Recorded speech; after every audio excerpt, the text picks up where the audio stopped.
Hey, you doing? Just out of bed here. Just woke up out the last hour or so. I'm very tired. Still on drugs, psychiatric medication, so they wear you out. I'm groany, turning into a groan. Other than that, I've been working through fears and other emblems, so to speak. As an ascended master, I try to work on these. You could call them up rounds, you call them low rounds, you call them medium sized rounds, you call them whatever you want. Basically, our thought execution is not a real phenomenon. First of all, thought execution, where people say to analyze thoughts and whatever else, or analyze the self or anything else. There's no such thing as analysis unless it's prioritized.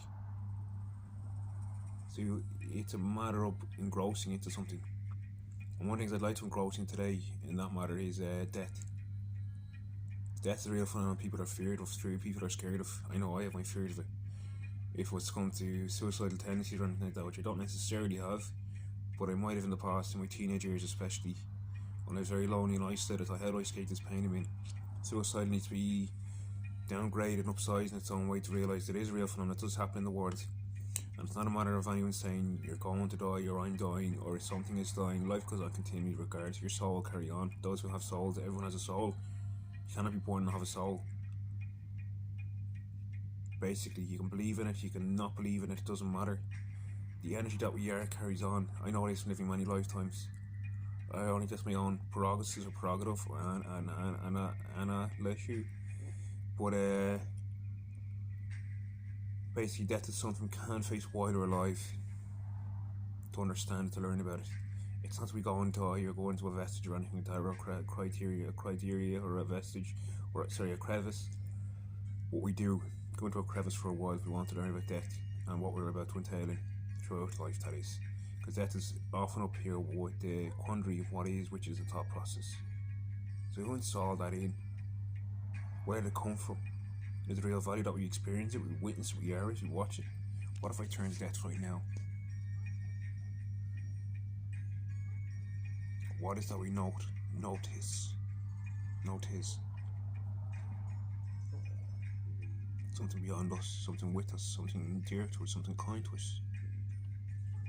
And we're worried about it for what fashion it brought us here. Why would it bring us away again? Time and time again, perhaps.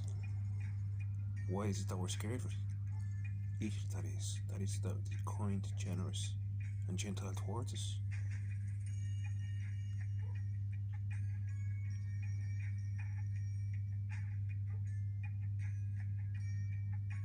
Just leaving that there for me to wonder about.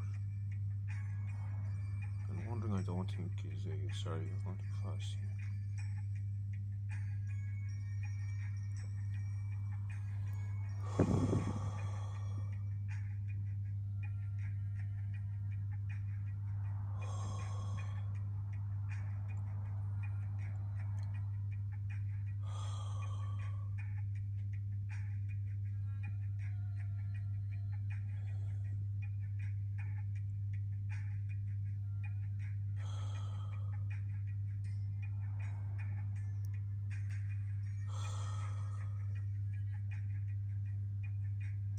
Sometimes the stakes in our heart can make us feel like we want to burgeon elsewhere. What are we burgeoning from? Or into, that is. Is that something to worry about as well, that escalating neapter force? The force that is brought us into being, that we're worried about it, we're scared of it. Where does entrance lie? Is it commotions? Is it emissions? Is it someone else's fraudulences? That's something we have to find out for ourselves. So where do we research? Nowhere. Look for nothing.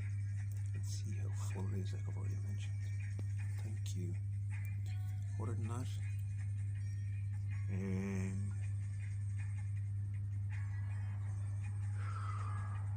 we'll leave it there, yeah? It's nothing to fear deep down, is what I think. It's what happens naturally. If you want to use more discourse on it, perhaps it's unnecessary.